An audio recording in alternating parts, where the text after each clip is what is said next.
Yo guys, what is going on? It is your boy Nick from On The Foot Market. I hope you guys are doing well today. Today is going to be part 2 of the FIFA 19 market. If you guys have not seen yesterday's episode or version, that was up yesterday. I did a 120-minute sit down with one of my good buddies who knows a lot about the market, and so I broke it into 2 or 3 parts. This is going to be part 2. We're going to do 3 parts. We're going to probably do this once a month. You guys have been requesting for me to bring out podcasts and more stuff like this. And I want to do it on the main channel. I do not want to do it on the second channel, so it's here for you guys today.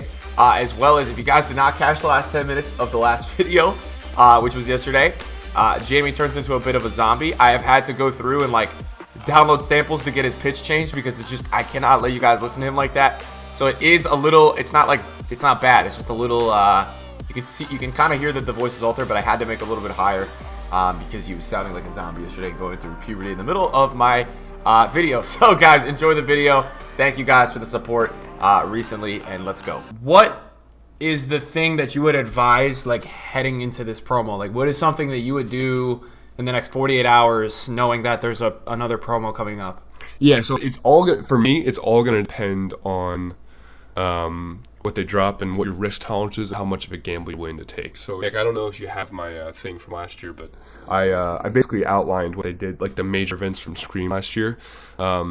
Also on the Friday, on the 20th, they dropped the Scream start. All that they really put in packs was the and I know you went over this in your last video, so I'll try to keep it short. But they dropped the Scream team, right? And those were the players that could get the boost.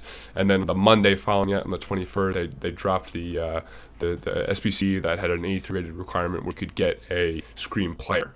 And the thing about that is they weren't repeatable, right? So it's not like a Team of the Week SBC where the prices of the 83s are going to go through the roof because people just keep recycling and doing 83s until the clubs run dry, and then they go to the market and they suck the market dry as well.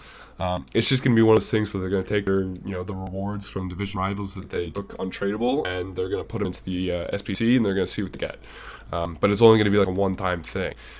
So yes, that's something that obviously if you're looking to invest in the Scream cards, that's something you have to be wary of in terms of it will make the prices of those Halloween Scream cards move just a little bit when they drop. But that's the kind of thing, again, it's just going to be another one of those things where it's going to make that index move just a little bit, right? I mean, obviously if they made it a repeatable SBC, that would be a huge deal, right? That would be the kind of thing that would drive prices of the 83s, 84s, and even the 82s. That would drive them way up. And obviously we don't know what the requirements are going to be. They could change the requirement completely. They could make it sort of like a one-to-watch thing where they require a Scream card. We really don't even know. No, we have no idea. But the pattern following after is that on the 29th, they did a Scream Boost. This year, probably the Scream Boost is probably going to be on the 20th as well. I believe that's when the full moon is going to be.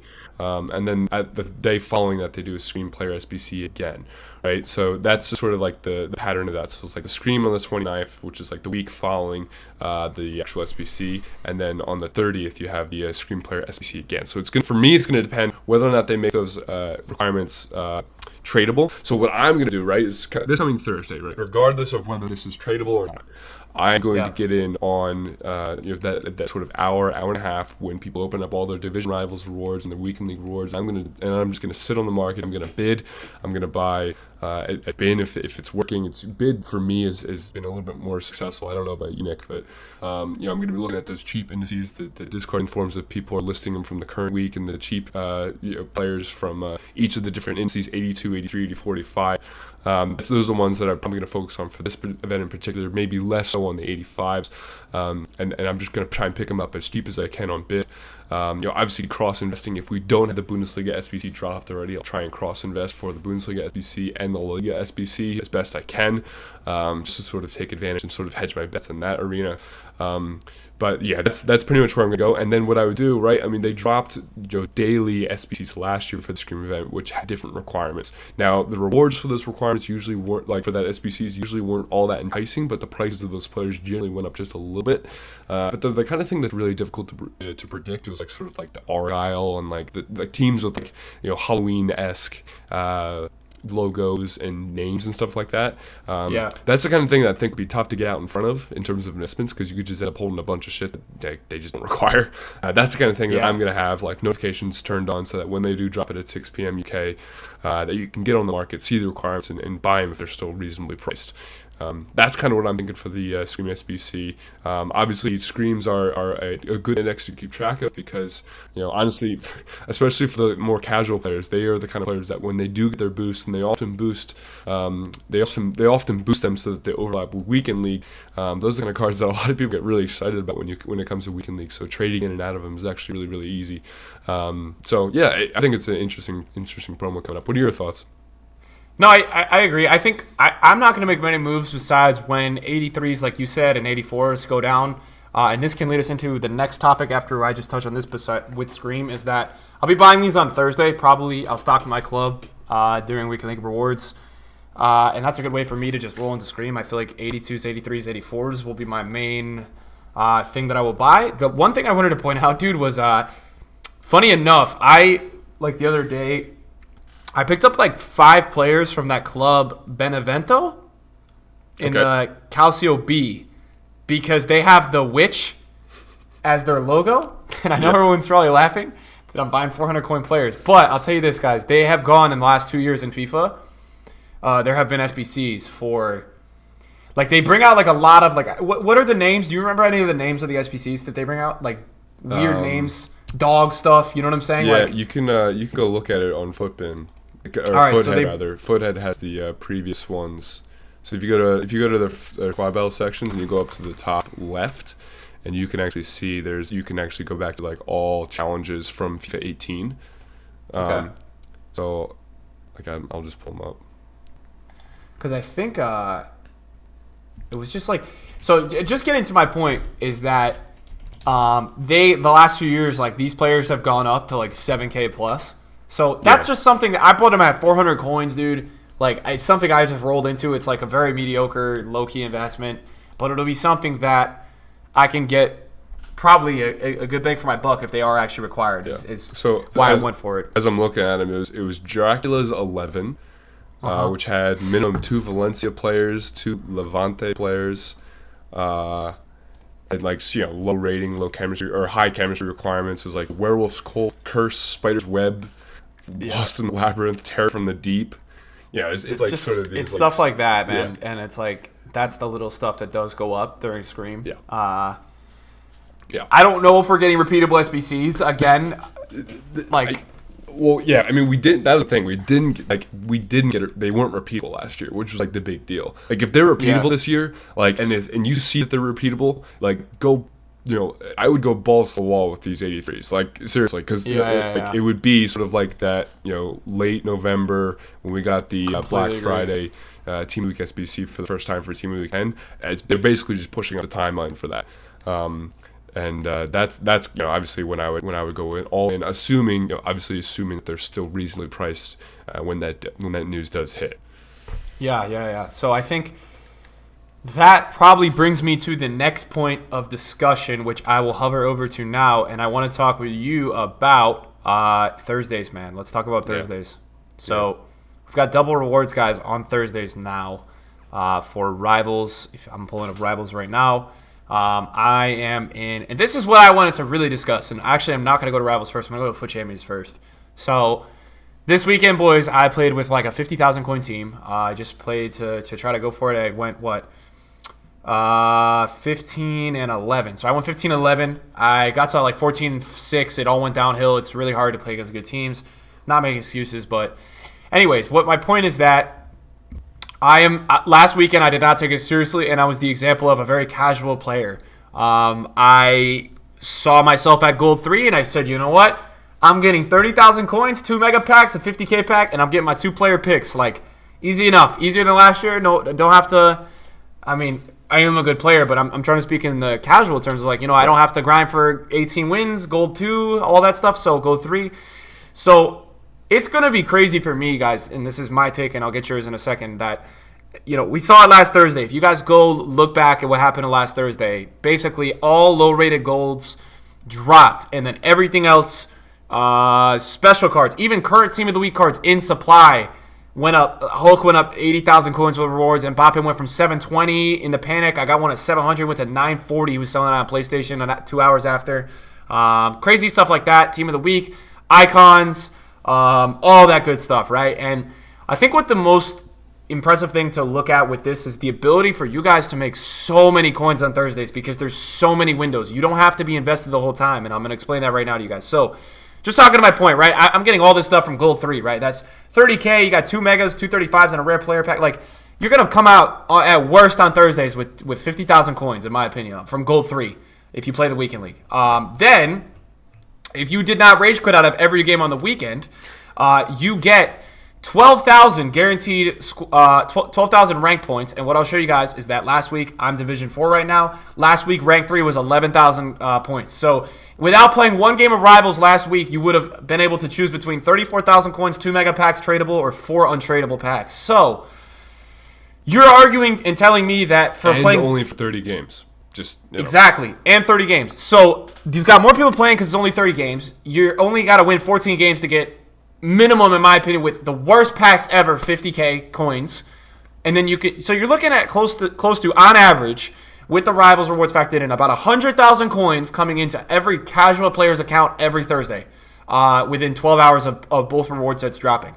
Here's what I want to discuss with you, and knock this out of everyone's head. The market does not crash when rewards come out. The market goes down for a bit before it because of a large mass panic, because people are freaking out the cards are going to get packed, but realistically, just prime icons don't get packed left, right, and center. And the thing that does drop, and yes, there is a market crash in golds usually when there's big reward sets, promo packs, things like that. So that is one thing that does crash. So you can say that part of the market does go down. What I want to talk about with you guys really quickly is just my personal experience with what I will be doing on Thursdays. In a way, you guys can get multiple windows of making coins. So I like to think that going forward, meta players are going to start to go up more. Like, I think Aubameyang's got another weekend to rise. Pogba, those guys have one more weekend, I think, before then people really move to icons. You got probably a few more weeks with that, and then you're going to start to see, people make the jump from baby to middle to prime icon. And then by, November, December, that's when you see prime icons probably peaking this year, because it's just the time when everyone's buying them and everyone's upgrading through all these reward sets. What I wanted to discuss really quickly was that you have so many opportunities, because what people don't realize is that Rivals rewards really jack up the market. Like, I looked at it the last 3 weeks. Like, the cards I have before Rivals rewards are not the same price after Rivals rewards, because what happens is people get these guaranteed coins, which, by the way, in higher divisions and stuff, it's a crazy amount. I'm in Division 4 rank 1, right? If I grind for this, I get 65,000 coins, man. That's a lot of guaranteed coins, and I know people don't look at it for the amount of games you got to play, but if you're playing the Weekend League, you really, you have to, if you play all your games, you get 400 points for Rivals per Weekend League game. You don't actually have to play that many games. You do, but you don't, to get that kind of reward. So there's so many sell times, and I want to walk you guys through. Last Thursday, I sold when I got up in the morning, which was a few hours after Rivals rewards. I sold, and then what I had was I had coins. I had liquidity. So I was able to go onto the market an hour before rewards, and I was like, oh my God, like the team of the week, everyone was selling it in anticipation of Weekend League rewards. It was the first one of the year, and it will have the similar feel for the first month or so. I was able to get prime icons cheap, all that kind of stuff. And what actually happened was, dude, 2 hours after Weekend League rewards, the market went even higher. So we've just got this thing on Thursdays of the market is, in my eyes, just going to come up from whatever it was, whatever crash, whatever promo happened that week, whatever was going on. I'm not saying that it's going to be an endless rise with the FIFA market, but what I'm saying is that whatever is going on for a given week, I think you can expect the market to really peak out like Thursday to Friday-ish. You've obviously now got this idea that we talked about, which is this kind of mass panic of a lot of FIFA users that just like to sell because of promos. So that's something as well that I've been telling a lot of followers is that, look, guys, if you're up on coins on Thursday night, like if you have investments or you made a team in anticipation of the market rising, just take the money, man. Like, don't wait for Friday, because now then you're playing odds that we're going to get some big promo maybe. Now we've got flashbacks. So if you get a flashback Pato or something that's 200K, I'm telling you everyone's going to do it. So yeah, that's where I'm really at. I love this idea of double rewards, and I'm pretty sure you're probably in the same boat of that. It's going to ideally push up the market from whatever it was. Yeah, no, absolutely. I mean, again, that's just to sort of harp on the point. Like, I have a lot of people coming in asking me questions in the stream on Twitter saying like, is the market gonna crash on Thursday because of all the rewards? So the reason that people think that, right, is because when we get releases of like Team of the Season and Team of the Year, people associate people opening up packs and the increase of supply of people opening up packs, they usually associate that with prices dropping in the market. And the reason for that is the real reason that prices are dropping, more so in the previous years too, is because there's new substitute goods coming onto the market.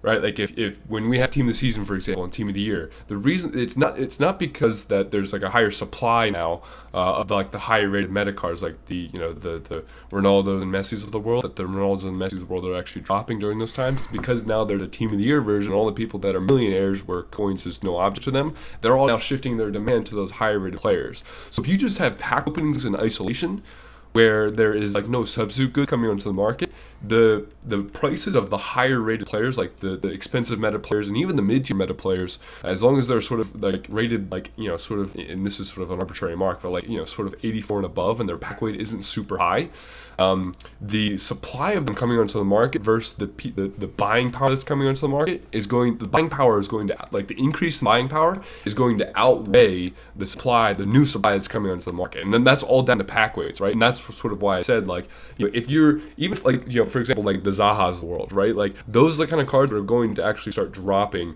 as we can progress throughout the weeks, because those are cards that have very, very, very high pack weight.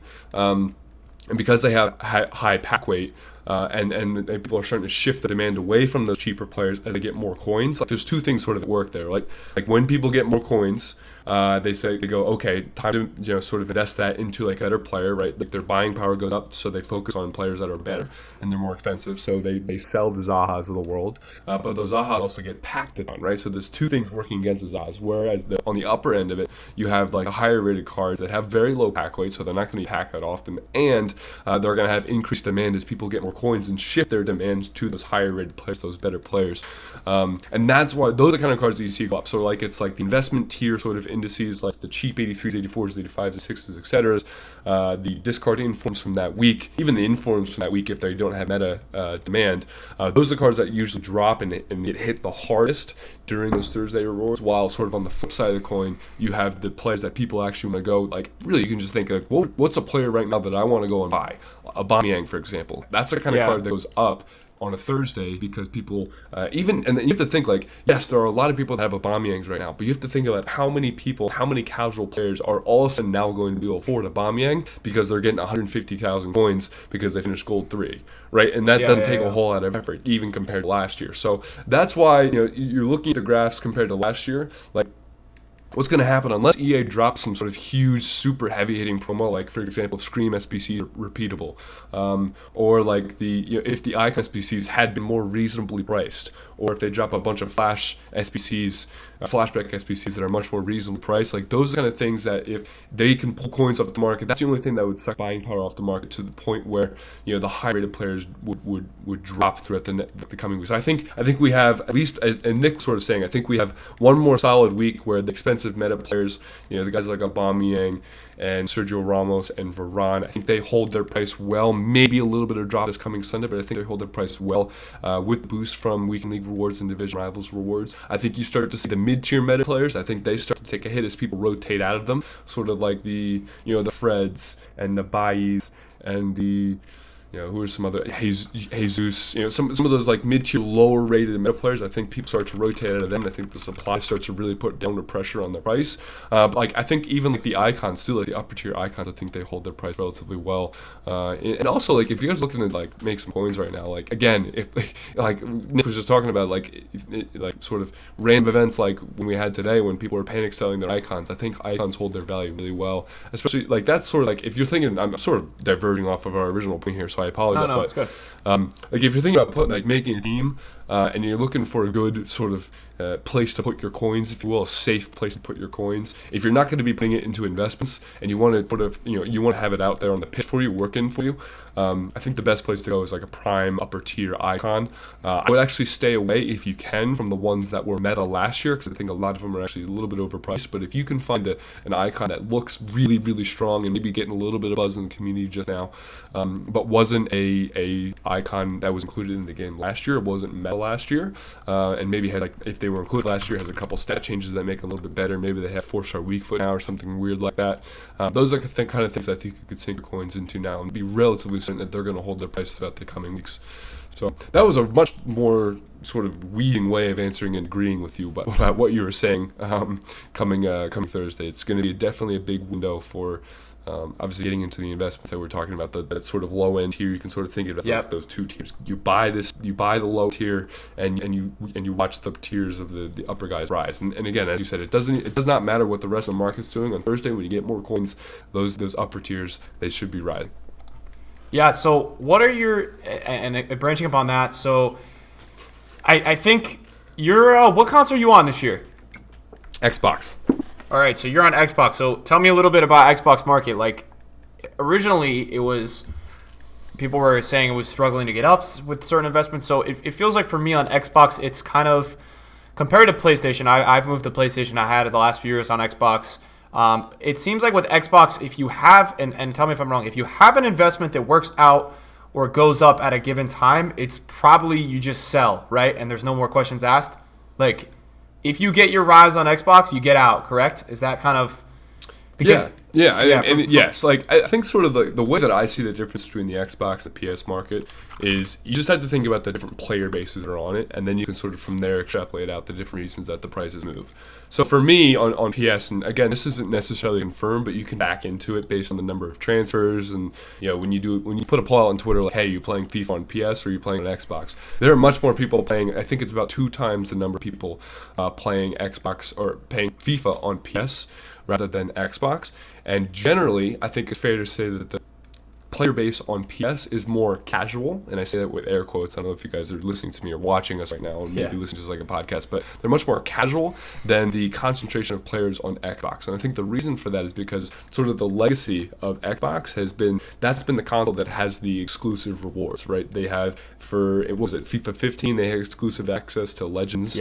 And then they still have early access over PS. So the players that, and like the YouTube content creators, the people that, like the whales, the people that are willing to spend literally thousands and thousands of dollars on the game, I think there's a higher concentration of that on Xbox as opposed to PS. So with sort of that in mind, you can sort of extrapolate out a bunch of things that are going to make market move. One, you have a much higher percentage you have a much stronger player base of casual players on PS, right? So the things that are going to be higher, and you can look at this, like you can go look at examples on whatever market you like look at, like if it's on Footbin or Foothead or whatever you want. You can see that the lower tier meta players are generally more expensive on PS than they are on Xbox. Whereas the flip side of things, generally the players at like sort of the upper tier, right, like the best players in the game are generally just a little bit more expensive on Xbox than they are on PS, or at least relatively, right?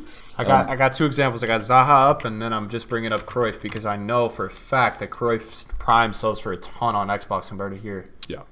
Yeah, so like that's sort of, and the reason for that again is like you have people that are the people that where money is no object or coins are no object. There's a higher concentration of them on Xbox than there is on PS, right? So there's less demand at that lower tier supply relatively on Xbox than there is on PS, where I think the general user base has a higher demand on those lower tier players, which is why generally investing in informs and stuff like that, especially the lower tier meta informs, is usually and has historically been, and I think will continue to be, much more lucrative on PS than it is on Xbox. Whereas like if you were going to invest in like something on like an inform on Xbox, I think it'd be like generally it's like safer to do it if you can get a reasonable price that is for like a higher tier player, because those are the kind of cards that I think generally sort of as you move out throughout the weeks and months keep their demand the best. Another thing too, and this is a big one, right? Trading for SBCs. So that like the benefit that PS has is it's easier to invest in Team of the Weeks and cards like that drop and limited supply. Whereas on Xbox, it is much easier to invest in for SBCs, especially SBCs that have very high demand, like Icon SBCs or the Flashback SBCs. Generally, what you'll see, and you can do this on some of the stuff last year too, if you went back to like a Forlon from last year, you'll see that the prices on all the requirements that got pinched really hard for those Icon SBCs, obviously very, very high-end demand SBCs and stuff like that. The requirements that got pinched really hard for the icon SBCs last year, they were generally higher in price, or they rose because of the icon or SBC demand to a higher price than the PS price did. And I think that's because people on Xbox are more willing to put money down and put FIFA points down and have a much bigger buying power for those higher demand SBCs than a PS market does, right? So you actually see that the requirements that get pinched by these SBCs in terms of a percentage rise more on Xbox than they do on PS, right? Obviously, there's going to be exceptions to what I just said, right? But generally, those are the things that I found. So, sort of just taking like, what can you extrapolate from that's useful, right? PS folks, I think you should focus a little bit more on investing in and like buying and holding some of the long-term investments for like the team of the week stuff. Players are going to be going out of packs. I think you can also mess around just because there's less people looking at it. I think you can also mess around with trading with the high-end cards because again, I think relative to the number of people that are going to be looking at those cards on Xbox versus PS, I think you can mess around with them in higher tiers, like the icon SBC trading or icon trading and the UCL trading. I think you can do that more effectively on PS. But for people that are doing it on Xbox and trading on Xbox, investing for SBCs I think is generally more effective in terms of an ROI than it is on PS.